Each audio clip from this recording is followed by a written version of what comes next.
Hello नमस्कार दोस्तों, आपके अपने चैनल स्टडी संग्राम पर स्वागत है। साइंस के महत्वपूर्ण प्रश्न बीएड प्रवेश परीक्षा 2022 के लिए हम लोग पूरी क्लास को देखेंगे। तो सामान्य विज्ञान की क्लास है, साइंस के महत्वपूर्ण प्रश्न है, पूरे 50 प्रश्न हैं। अंत तक पूरी क्लास देखिए और यह सभी वर्गों के लिए इंपॉर्टेंट होगी। और विज्ञान वर्ग जो बीएससी वर्ग हैं वह खास करके भी देखें, उनके में विज्ञान के प्रश्न आएंगे। तो ये 50 प्रश्न आपको कराए जाएंगे और इस तरह की 20 क्लास अगर प्रोवाइड करा दी गई आपको तो 1000 प्रश्न आपके पास हो जाएंगे साइंस के। तो चलिए शुरू करते हैं। अपनी पहले ही क्वेश्चन आपकी स्क्रीन पर है, अंत तक जुड़े रहना, काफी इंपॉर्टेंट क्लास है। क्वेश्चन का आंसर जरूर दीजिए, सोचिए कि कौन सा सही होगा। तो पृथ्वी के गुरुत्वाकर्षण क्षेत्र की तीव्रता अधिकतम होती है ध्रुवों पर, पृथ्वी के केंद्र पर, विषुवत रेखा पर या भूपृष्ठ पर। तो आपको बताइए गुरुत्वाकर्षण क्षेत्र की तीव्रता अधिकतम कहां होगी, यह आपको बताना है। अधिकतम और न्यूनतम आपको दोनों बताना है। तो अधिकतम कहां होगी? अधिकतम होती है ध्रुवों पर। अधिकतम कहां होती है? ध्रुवों पर होती है। अब यहां से एक प्रश्न पूछा जाएगा, सर न्यूनतम कहां होगी? या भी तो एक प्रश्न बन सकता है कि सर न्यूनतम कहां होगी। तो यह प्रश्न आप बताइए, न्यूनतम कहां होगी, बता दीजिए। फिर न्यूनतम जो है विषुवत रेखा पर होगी। न्यूनतम कहां होगी? विषुवत रेखा पर होगी। और अधिकतम कहां होगी? ध्रुवों पर होगी। यह प्रश्न आप नोट कर सकते हैं, दोनों इंपॉर्टेंट है। नेक्स्ट प्रश्न है 2 नंबर आपकी स्क्रीन पर। बताइए कि ईंट के बने मकान की तुलना में कच्ची ईंट के मकान ग्रीष्म काल में ठंडे और शीतकाल में अधिक गर्म होते हैं, आखिर क्यों? या पूछा गया है आपसे प्रश्न को दोबारा समझ लीजिए। ईंट के बने मकान की तुलना में कच्ची मिट्टी के जो मकान होते हैं वह गर्मी में या ग्रीष्म काल में ठंडे होते हैं और शीतकाल में अधिक गर्म होने का कारण क्या है? तो यह आपको बताना है क्या होगा। तो 2 नंबर का आंसर आप दीजिए। तो इसमें क्या हो जाएगा? जल वाष्पन में गर्मियों में ठंडक और छिद्रों में आने वाली धूप के कारण सर्दियों में कच्ची मिट्टी गर्म हो जाती है। अब ये हमने ऑप्शन नहीं पढ़ा, कच्ची मिट्टी कम उष्मारोधी होती, इसका कोई मतलब नहीं है। कच्ची मिट्टी अच्छी चालक होती, इसका कोई मतलब नहीं। कच्ची मिट्टी बुरी चालक होती है। तो यहाँ पे आपका प्रश्न क्या हो जाएगा कि जल वाष्पन में गर्मियों में ठंडक और छिद्रों में आने वाली धूप के कारण सर्दियों में कच्ची मिट्टी गर्म हो जाती है। इसलिए क्या होता है कि शीतकाल में अधिक गर्म होते हैं और ग्रीष्म काल में ठंड होते हैं। नेक्स्ट प्रश्न है आपकी स्क्रीन पर। बताइए समुद्र के जल को किस प्रक्रिया द्वारा शुद्ध किया जाता है? सबसे शुद्ध जल बता दीजिए। सबसे शुद्ध जल आपसे एग्जाम में पूछा जा चुका है कि सबसे शुद्ध जल कौन सा होता है, बताइए। या बार बार प्रश्न आपसे पूछा जाता है सबसे शुद्ध जल कौन सा होता है। तो सबसे शुद्ध जल क्या होता है? वर्षा का जल होता है। सबसे शुद्ध जल कौन होगा? वर्षा का जल होगा। या इंपॉर्टेंट आप नोट कर सकते हैं। अब यहाँ पे पूछा गया है समुद्र के जल को किस प्रक्रिया द्वारा शुद्ध किया जाता है? फिल्टराइजेशन द्वारा, आसवन द्वारा, प्रभाजी आसवन द्वारा या वाष्पन द्वारा? 3 का आंसर दीजिए। तो आसवन द्वारा समुद्र के जल को शुद्ध किया जाता है। नेक्स्ट प्रश्न है आपकी स्क्रीन पर। चमगादड़ किस कारण से अंधेरे में उड़ सकते हैं? वे अंधेरे में वस्तुओं को देख सकते हैं, वे पराश्रपित ध्वनि को तरंगे उत्पन्न करते हैं, उनकी टांगें कमजोर होती हैं, भूमि पर बच्चे उन पर आक्रमण कर दे सकते हैं, वे रोशनी की कौंध उत्पन्न करते हैं। तो चमगादड़ किस कारण से अंधेरे में उड़ सकते हैं? तो चमगादड़ क्या होते हैं सर? चमगादड़ पराश्रव्य ध्वनि उत्पन्न करते हैं। चमगादड़ क्या होते हैं? पराश्रव्य ध्वनि जो है उत्पन्न करते हैं। अब पराश्रव्य ध्वनि क्या होता है सर, यह भी आप जान लीजिए। तो पराश्रव्य ध्वनि क्या होता है? इसके जो तरंगे जो होती हैं या 20,000 हर्ट्ज से तरंगे होती हैं। 20,000 हर्ट्ज से अधिक की तरंगे होती हैं। पराश्रव्य तरंगे क्या होती हैं? 20,000 हर्ट्ज से ऊपर की तरंगे होती हैं। इन्हें क्या है, हम मानव के कान जो हैं सुन नहीं सकते। पराश्रव्य तरंगों को मानव के कान सुन नहीं सकते। तो क्या है, यह पराश्रव्य तरंगे या ध्वनि तरंगे उत्पन्न करते हैं। नेक्स्ट प्रश्न, यह पराश्रव्य ध्वनि कौन कौन सुन सकता है सर?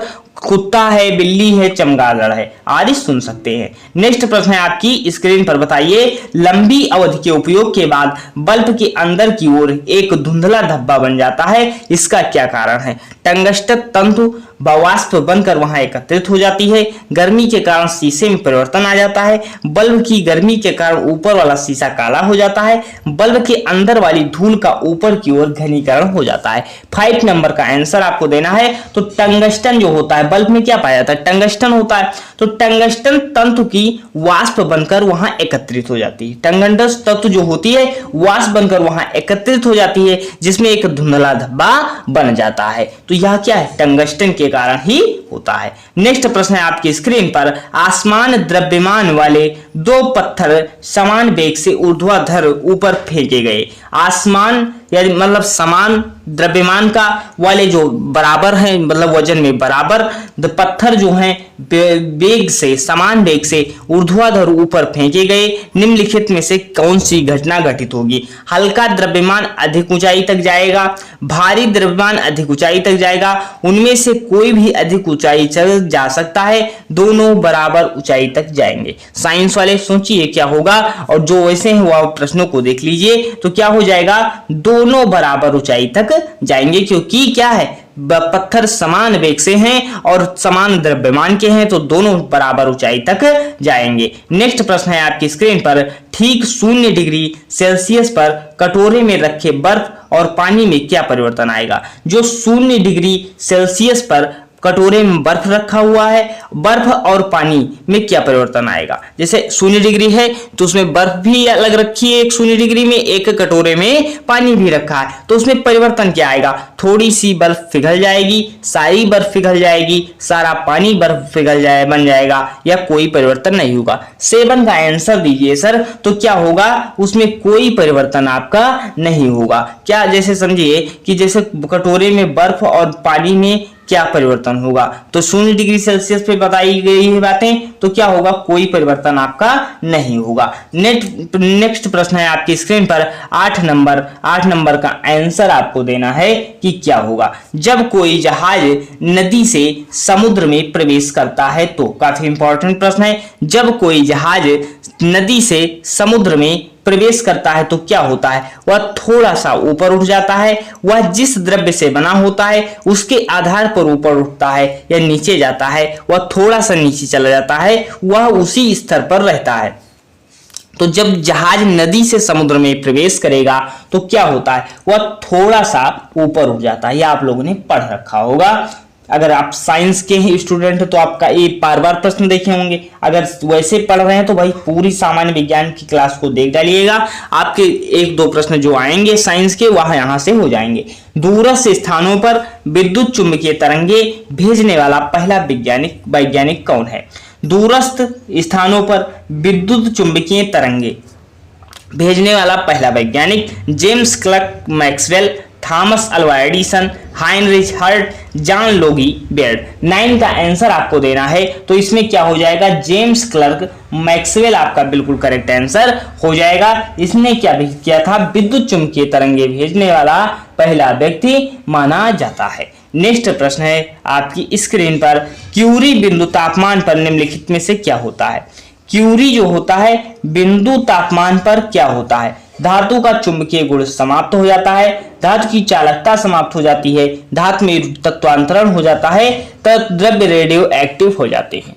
10 का आंसर दीजिए तो क्या हो जाएगा, क्यूरी बिंदु पर तापमान क्या होता है, धातु का चुंबकीय गुण समाप्त हो जाता है। जैसे क्यूरी बिंदु तापमान जो होता है वहां पर धातु का क्या हो जाएगा, चुंबकीय गुण समाप्त हो जाएगा। नेक्स्ट प्रश्न है आपकी स्क्रीन पर, बताइए, काफी इंपॉर्टेंट प्रश्न है। WHO के डाटा के अनुसार यह है वर्ल्ड हेल्थ ऑर्गेनाइजेशन जो डाटा रिलीज करता है। अब साधारण बात करने की जो होते हैं डेसिबल, कितने डेसिबल से है, जोर से बात करने की कितने डेसिबल है, और ट्रैक्टर की कितने डेसिबल है, और मिसाइल की आवाज कितने डेसिबल तक होती है।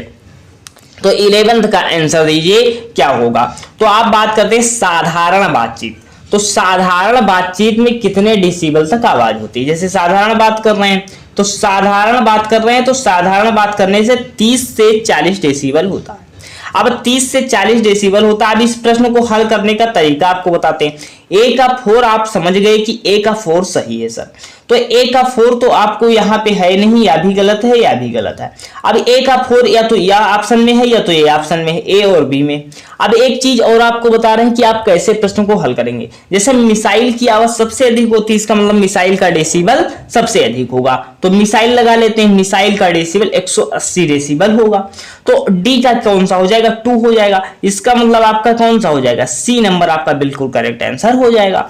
तो अब जोर से बातचीत करने पर क्या होता है, जोर से बातचीत करने का डेसिबल क्या होगा, तो जोर से बातचीत करने का 50 से 60 डेसिबल होता है, 50 से 60 डेसिबल होता है। ट्रैक्टर की आवाज जो होती है वह कितने डेसिबल होती है बताइए, तो 90 से 100 डेसिबल तक होती है। तो ऑप्शन नंबर सी आपका बिल्कुल करेक्ट आंसर हो जाएगा। नेक्स्ट प्रश्न है आपके स्क्रीन पर, सूर्य का निकटतम स्थित ग्रह कौन सा है, सूर्य के निकटतम स्थित ग्रह कौन सा है, शुक्र है, बुध है, मंगल है या पृथ्वी है।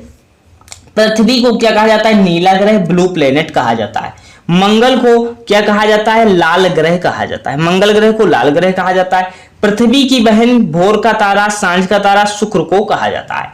अब पूछा गया सूर्य के निकटतम स्थित ग्रह कौन सा है, 12 नंबर का आंसर जीते, तो बुध आपका बिल्कुल करेक्ट आंसर हो जाएगा। बुध सूर्य के निकटतम स्थित ग्रह हो जाएगा। नेक्स्ट प्रश्न है आपकी स्क्रीन पर, यदि स्थिर वेग से चल रही गाड़ी में बैठा कोई बालक गेंद को वायु से सीधा ऊपर फेंके तो गेंद क्या होगा। या स्थिर वेग से चल रही गाड़ी में बैठा कोई बालक गेंद को वायु में सीधा ऊपर फेंके तो गेंद उसके हाथ में गिरेगी, उसके समान गिरेगी, उसके पीछे गिरेगी, या इनमें से कोई नहीं।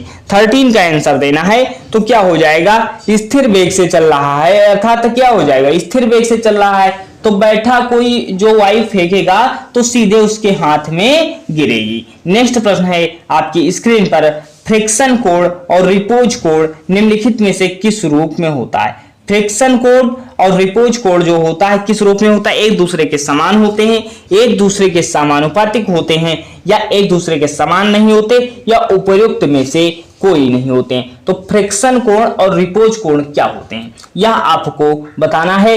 तो क्या हो जाएगा, तो एक दूसरे के क्या होते हैं, समान होते हैं, एक दूसरे क्या होते हैं या समान होते हैं। नेक्स्ट प्रश्न है, दौड़ के दौरान धावक का गुरुत्व केंद्र होता है। जब व्यक्ति दौड़ता है, धावक दौड़ता है, तो उसका गुरुत्व केंद्र कहाँ होगा, उसके पैरों के आगे, उसके पैरों के पीछे, शरीर के बाईं ओर, शरीर के मध्य ओर। 15 का आंसर देना है, तो उसके पैरों के आगे जो होता है धावक का गुरुत्व केंद्र होता है। नेक्स्ट प्रश्न है आपकी स्क्रीन पर, बताइए दुग्ध ऐसा कोलाइडी यंत्र है जिसमें क्या हो रहा है, पानी को वसा में परिक्षेपित किया जाता है, वसा घुल जाती है, वसा को पानी में परिक्षेपित किया जाता है, वसा और पानी एक दूसरे में परिक्षेपित हो जाते हैं। तो दुग्ध कैसा कोलाइडी तंत्र है जिसमें क्या होता है, तो क्या होता है, वसा को पानी में परिक्षेपित किया जाता है, यह दुग्ध ऐसा कोलाइडी तंत्र होता है। नेक्स्ट प्रश्न है आपकी स्क्रीन पर, यसद लेपन या गैल्वेनाइजेशन क्या है।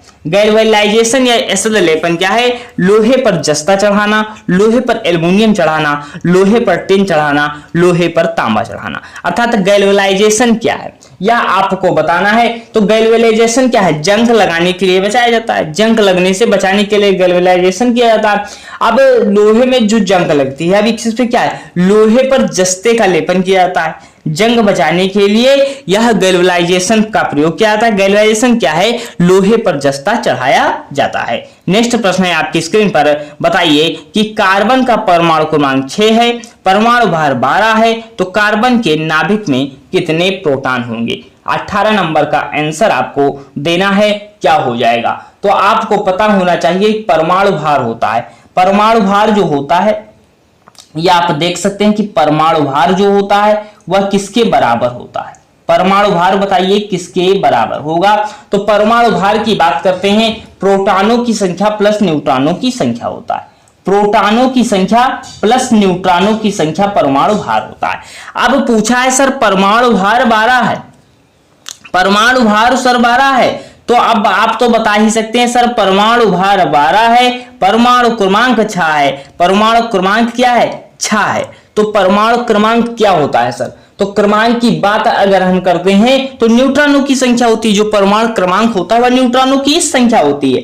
तो भाई 12 6। अब यहाँ पे प्रोटॉन कितने होंगे यह पूछा गया है, तो प्रोटॉनों की संख्या कितनी हो जाएगी, प्रोटॉनों की संख्या भी 6 हो जाएगी। अर्थात परमाणु भार इक्वल टू क्या होता है समझ लीजिए, प्रोटॉनों की संख्या और न्यूट्रॉनों की संख्या। अब यहां से पूछा गया है सर प्रोटॉन अगर ये जो होता है न्यूट्रॉनों की संख्या, न्यूट्रॉनों की संख्या क्या होता है, यही जो होता है परमाणु क्रमांक होता है, परमाणु क्रमांक होता है। तो प्रोटॉनों की संख्या पूछिए, तो प्रोटॉनों की संख्या कितनी हो जाएगी, 6 आपका बिल्कुल करेक्ट आंसर हो जाएगा। नेक्स्ट प्रश्न है आपकी स्क्रीन पर, बताइए सभी तेल किस कार्बनिक यौगिक के नाम से जाने जाते हैं, कार्बोहाइड्रेट, एस्टर, हाइड्रोकार्बन या प्रोटीन।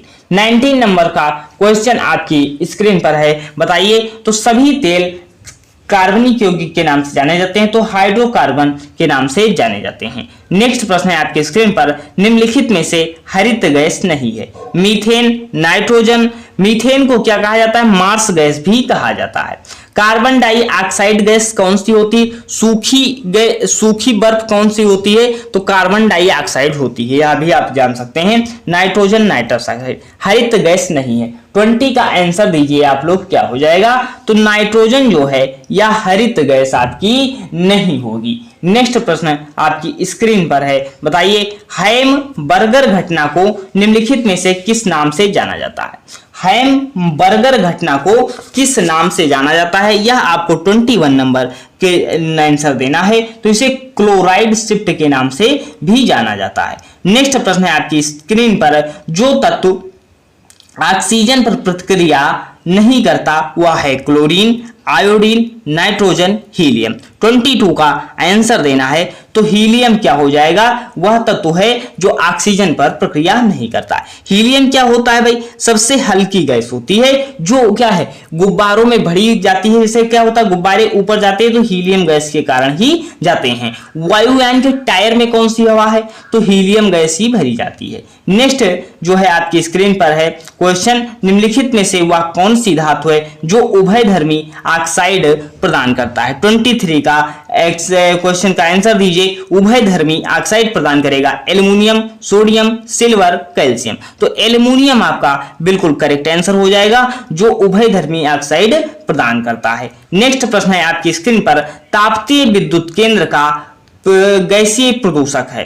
तापीय विद्युत केंद्र का प्रमुख गैसीय प्रदूषक है। 24 का आंसर दीजिए, तो क्या हो जाएगा, SO2 आप हो जाएगा, जिसे आप क्या कहेंगे, सल्फर डाइऑक्साइड कहते हैं। और यह क्या होता है, यह आपका होता है क्या, गैसीय प्रदूषक हो जाता है। नेक्स्ट प्रश्न है आपकी स्क्रीन पर, जब दो इलेक्ट्रॉन एक ही कक्ष में होते हैं तो उनमें क्या पाया जाता है, एक जैसा चक्रण या विपरीत चक्रण या कोई चक्रण नहीं। जैसे दो इलेक्ट्रॉन है एक ही कक्ष में है, दो इलेक्ट्रॉन है एक ही कक्ष में है, तो उनमें क्या पाया जाएगा, आप बताइए। 25 का आंसर दीजिए, तो उसमें क्या होगा, कोई चक्रण नहीं होगा। नेक्स्ट प्रश्न अब आपका 26 है। 25 प्रश्न आपने कर लिए, अब 26 बताइए, चुंबक बनाने के लिए कौन सी मिश्र धातु का प्रयोग किया जाता है। 26 का आंसर आपको देना है, बताइए चुंबक बनाने के लिए किस धातु का प्रयोग करेंगे, मैग्नीशियम, ड्यूरेलियम, स्टेनलेस स्टील, एलेनिको। तो आपको 26 का आंसर देना है,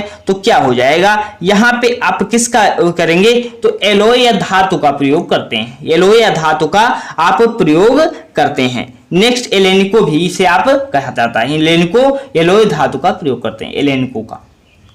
नेक्स्ट प्रश्न है आपकी स्क्रीन पर, आयोडीन मानव शरीर में निम्नलिखित में से कौन सा कार्य करता है। यह शरीर में जरण प्रक्रिया को मंद करता है, यह शरीर में कोलेस्ट्रॉल स्तर को नियंत्रित करता है, या आउट या थायराइड ग्रंथियों को नियंत्रित करता है, या विषाणु रोगों से शरीर की रक्षा करता है। तो आयोडीन का क्या रोल होता है हमारे शरीर में, तो यह थायराइड ग्रंथियों को कार्य को क्या होता है, नियंत्रित करता है। यह ऑप्शन नंबर सी आपका बिल्कुल करेक्ट आंसर हो जाएगा।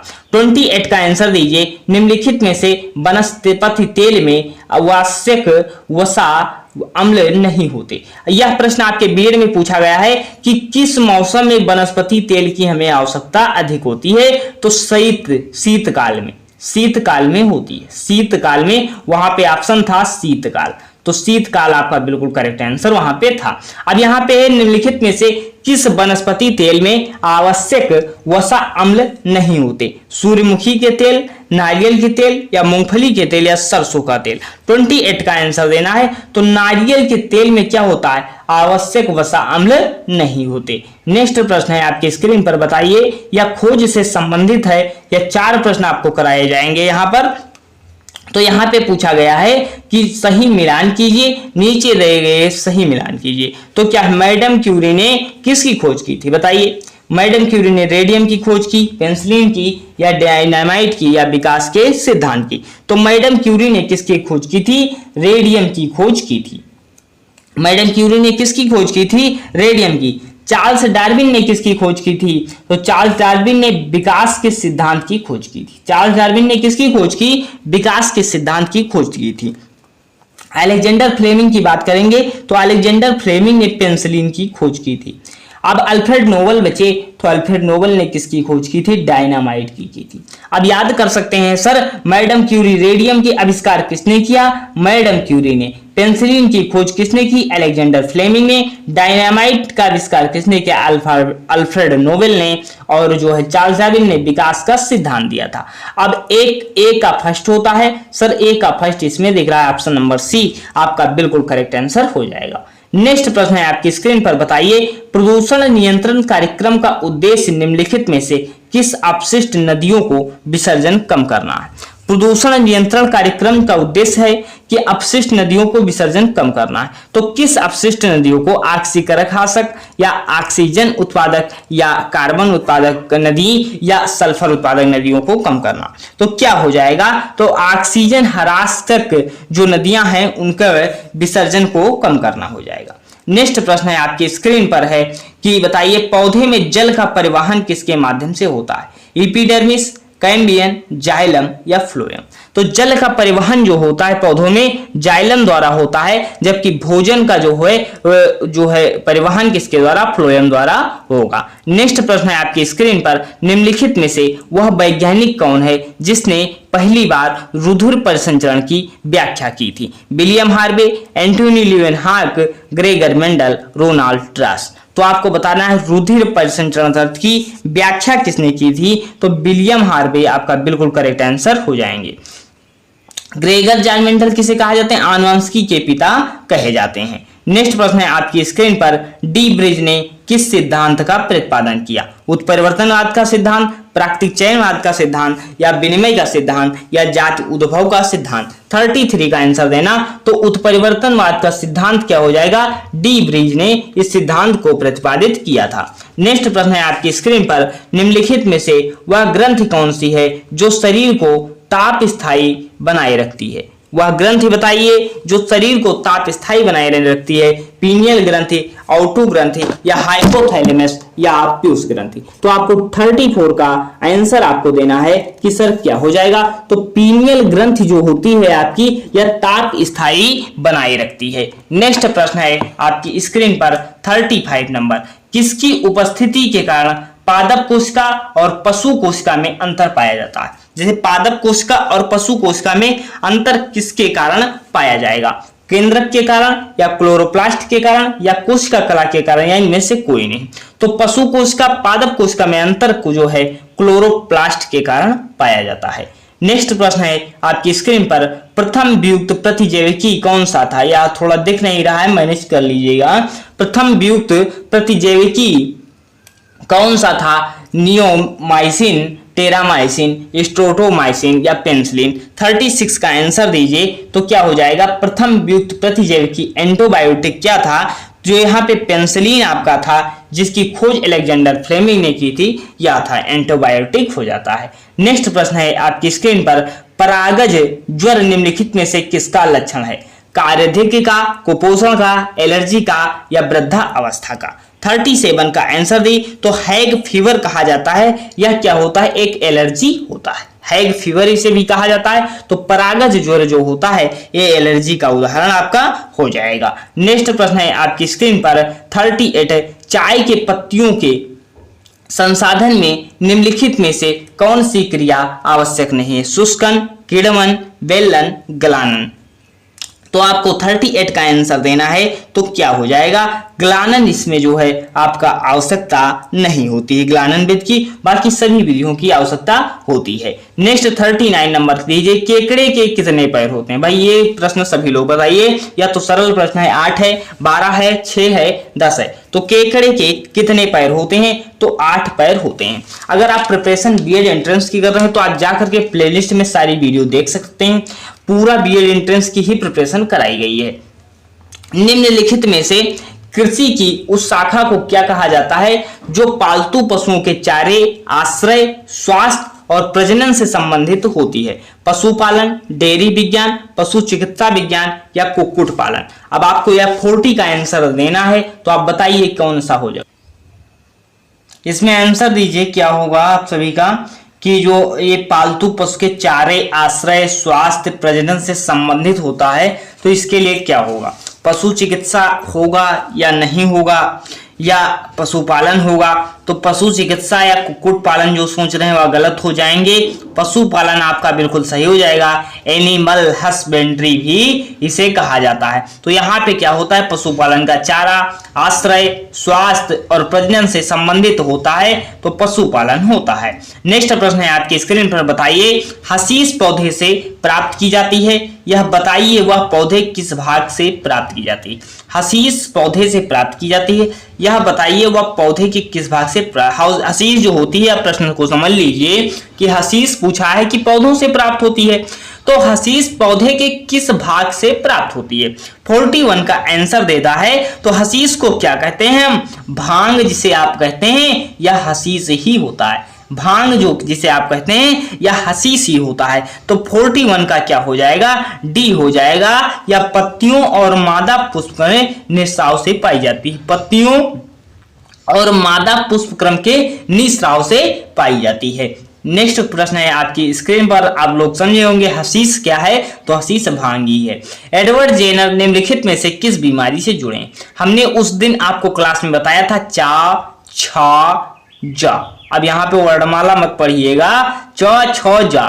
हमने बताया था एडवर्ड जेनर जो होते हैं या चेचक से हो जाएंगे या किससे हो जाएंगे, चेचक से संबंधित हो जाएंगे। तो एडवर्ड जेनर किससे संबंधित है, चेचक से संबंधित हो जाएंगे।